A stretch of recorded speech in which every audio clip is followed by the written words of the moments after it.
चलिए आज हम लोग बात करेंगे बच्चों वैद्युत विभव। वैद्युत विभव क्या है इसको हम लोग देखेंगे। तो वैद्युत विभव कल हम लोगों ने बात की थी थोड़ा सा कि विभव क्या होता है बेटा। विभव के बारे में हम लोगों ने बात की थी V बराबर W/Q। अच्छा, V बराबर W/Q यानी एकांक आवेश को कहाँ से किसी मान लिया ये निकाल रहे हैं, पॉइंट ए है इसमें विभव निकाल रहे हैं तो कहाँ से इनफाइनाइट से ए तक किसी एकांक आवेश को अनंत से ए तक ले आने में किया गया कार्य क्या कहलाएगा, उस बिंदु का विभव कहलाएगा। चलिए विभव का हम लोग देखते हैं मात्रक बेटा। विभव का मात्रक देख लेते हैं। मात्रक देखेंगे, कार्य का मात्रक जूल बटे कूलाम। एक मात्रक ये होगा, इसी को हम लोग वोल्ट भी कहते हैं। और एक बात याद रखिएगा, ये क्या है, अदिश राशि है जिसकी बात हम लोगों ने कर ली थी। ये क्या है, अदिश राशि है जिसकी बात हम लोगों ने की थी। विभव क्या है, अदिश राशि है जिसकी बात हम लोगों ने की थी। फिर से समझिएगा, विभव वी ए बराबर डब्ल्यू ए, मतलब यहाँ से अनंत से किसी बिंदु तक लाने में किया गया कार्य क्या कहलाता है, विभव कहलाता है। वी का मात्रक अगर हम लोग देखें तो जूल प्रति कूलाम, या इसी को हम लोग वोल्ट भी कहते हैं। ठीक है, जूल प्रति कूलाम या वोल्ट। इसी को अगर हम लोग एक ढंग से और लिखना चाहें तो जूल का मात्रक बोलो न्यूटन मीटर बटे, अगर ये मात्रक भी मिले तो ये भी सही। तो तीनों में से कोई भी मात्रक आपसे पूछ सकता है, जूल प्रति कूलाम, न्यूटन मीटर प्रति कूलाम या वोल्ट। अदिश राशि है, ये बात ध्यान रखिए।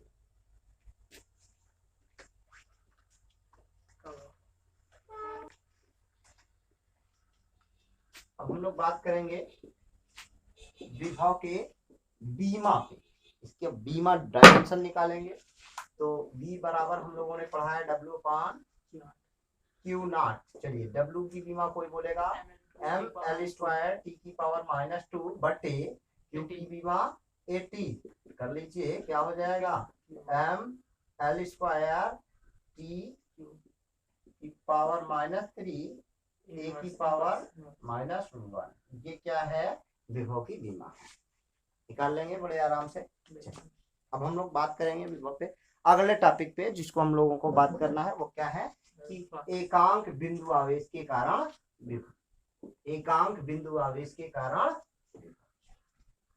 एक बिंदु आवेश है, इसके कारण, ये बिंदु आवेश है Q, और इसके कारण R दूरी पर क्या निकालना है, R दूरी पर एक पॉइंट है जिसपे हम लोगों को क्या निकालना है, विभव निकालना है।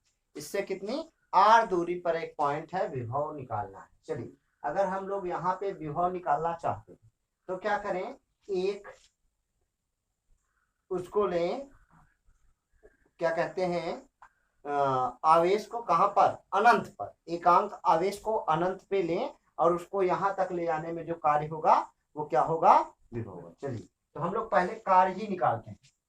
यहां से बेटा कहा, अनंत से हम एक Q0 आवेश को क्या करेंगे, यहां तक ले आएंगे और यहां तक ले आने में कार्य हम लोग पढ़ चुके हैं। W बराबर बेटा F इंटू बोलो DS, और कितना ला रहे हैं मान लिया ये दूरी, छोटी सी दूरी हम लोग ले आते हैं, इसको कितनी, DX, F इंटू DX। इसी को हम लोग, ये क्या हो गया DW, छोटा सा DX दूरी लाने में किया गया कार्य क्या होगा, F इंटू DX। तो हम लोग निकालते हैं W कार्य कितना होगा, बोलो F इंटू DX का समाकलन, कहां से कहां तक, इनफाइनाइट से लेकर कहां तक, R तक। इनफाइनाइट से लेकर R तक हम लोग इसका समाकलन करेंगे। चलिए थोड़ा सा और आगे चलते हैं।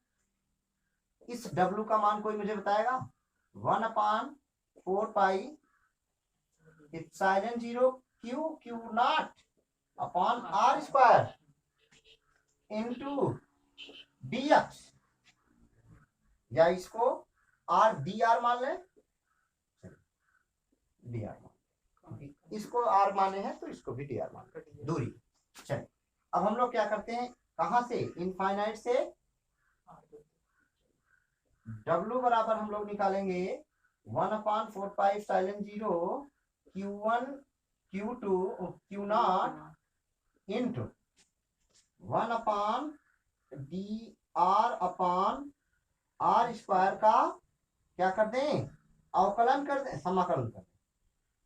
इसका क्या करें, समाकलन कहां से कहां तक, इनफाइनाइट से r तक समाकलन कर लेंगे। इसका समाकलन कितना आएगा, इसका समाकलन का फार्मूला बोलो। ठीक है, आगे हम लोग बात करते हैं, यहाँ पे इसका समाकलन करते हैं। n की पावर x की पावर n का समाकलन अगर हम लोग करें dx के सापेक्ष तो मिलता है n x की पावर n+1 बटे n-n+1। ठीक है, x की पावर n+1 बटे, तो जब हम लोग इस फार्मूले से इसका समाकलन करेंगे तो हमें क्या मिल जाएगा, -1/r। देख लीजिए, n x की पावर n+1 बटे n+1 होता है, r की पावर -2 dr करेंगे, -2+1 -2+1 ये आएगा और ये आएगा। चलिए इसी को हम लोग लिखते हैं यहाँ पे, ये तो W बराबर हमें क्या मिल जाएगा बेटा, 1/4πε0 Q0 कोष्टक में 1/-1/r, और कहां से, इनफाइनाइट से r तक। अच्छा चलिए, इनफाइनाइट से r, अपर लिमिट क्या है r, तो माइनस माइनस का क्या हो जाएगा, 1/r प्लस में हो जाएगा, और माइनस क्या हो जाएगा, ये आएगा 1/4πε0। चलिए Q1 Q2 या Q0 बटे, इसका मान आएगा जब इनफाइनाइट से करेंगे तो r। चलिए इसी को हम लोग आगे चलते हैं, तो हमें W बराबर मिल गया क्या, 1/4πε0 Q0/r। हमको क्या निकालना है, V निकालना है। V बराबर हम लोगों ने पढ़ा है W/Q0। चलिए कहाँ पे रखेंगे, तो 1/4πε0 Q1 Q0/r बटे Q0। ठीक है, और हमें रिजल्ट मिल जाएगा V बराबर 1/4πε0 Q/r। ये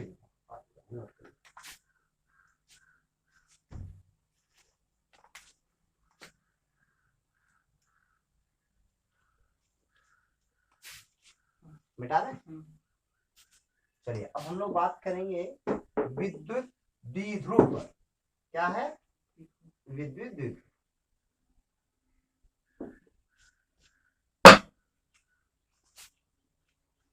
इलेक्ट्रिक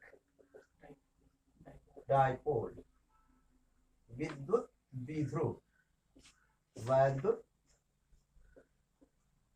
द्विध्रुव,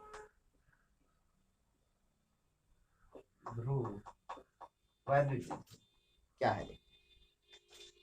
वैद्युत द्विध्रुव के बारे में जब हम लोग बात करेंगे तो याद रखिएगा, ये एक ऐसा समायोजन होता है जिसमें दो समान विपरीत अति सूक्ष्म आवेश को पास लाके रख दिया जाता है। क्या किया जाता है, दो समान विपरीत, दो समान विपरीत आवेशों को अत्यंत सूक्ष्म दूरी पर रखा जाए। क्या किया जाए, यदि दो सूक्ष्म, अत्यंत सूक्ष्म, समान और विपरीत आवेशों को अत्यंत सूक्ष्म दूरी पर रखा जाए तो यह समायोजन क्या कहलाएगा, वैद्युत द्विध्रुव कहलाएगा। फिर से समझिए, दो अत्यंत सूक्ष्म विपरीत आवेशों को यदि एक दूसरे के अति सूक्ष्म दूरी पर रखा जाए तो ऐसा समायोजन क्या कहलाता है? वैद्युत द्विध्रुव कहलाता है। फिर से समझ लीजिएगा, दो सूक्ष्म समान तथा विपरीत आवेशों को जब हम अत्यंत सूक्ष्म दूरी पर रखते हैं तो ऐसा समायोजन क्या कहलाता है? वैद्युत द्विध्रुव कहलाता है। चलिए आगे इसी में लिखेंगे, वैद्युत द्विध्रुव में एक आवेश तथा उनके बीच की दूरी का गुणनफल वैद्युत द्विध्रुव आघूर्ण कहलाता है। क्या कहलाता है? वैद्युत द्विध्रुव आघूर्ण, यानी वैद्युत द्विध्रुव आघूर्ण इसे P से प्रदर्शित करते हैं। क्या बात है बेटा? फिर से समझिए, वैद्युत द्विध्रुव क्या है? दो अत्यंत सूक्ष्म विपरीत और समान आवेशों को जब अत्यंत सूक्ष्म दूरी पर रखा जाता है तो हम उसे क्या कहते हैं? वैद्युत द्विध्रुव कहते हैं। तथा इनमें से एक आवेश तथा उनके बीच के दूरी के गुणनफल को हम लोग वैद्युत द्विध्रुव आघूर्ण कहते हैं। याद रखिएगा कि वैद्युत द्विध्रुव आघूर्ण एक सदिश राशि है। क्या है बेटा? सदिश राशि है। इसकी दिशा हमेशा ऋण आवेश से धन आवेश की तरफ होती है। इसकी दिशा हमेशा क्या होती है? ऋण आवेश से धन आवेश की तरफ होती है की ओर। ठीक, ये क्या है? एक सदिश राशि है। वैद्युत द्विध्रुव एक सदिश राशि है और इसकी दिशा हमेशा क्या होती है? धन आवेश से ऋण आवेश की तरफ होती है। चलिए इसके मात्रक और बीमा पे बात करें हम लोग थोड़ा सा। चलिए इसका मात्रक अगर हम लोग देखेंगे तो क्या है? Q का मात्रक क्या होता है? कूलाम। और L का मात्रक मीटर। तो इसका मात्रक होगा कूलाम मीटर। बीमा अगर हम लोग इसकी निकालें, A T इंटू L का मात्रक L, क्या मिला इसका बीमा? ये वैद्युत द्विध्रुव की बीमा क्या है? ये है। अब वैद्युत द्विध्रुव का मात्रक क्या है देख लिया आप लोगों ने।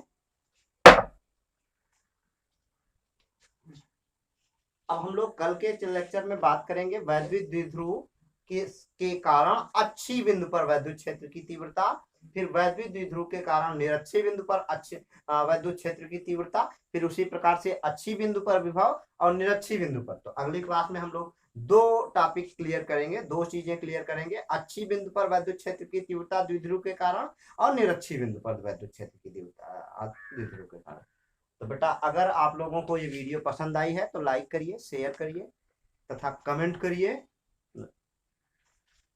और जिससे तथा चैनल को सब्सक्राइब करके बेल आइकॉन दबाइए जिससे सारे वीडियो का नोटिफिकेशन आपके पास पहुंच जाए। धन्यवाद।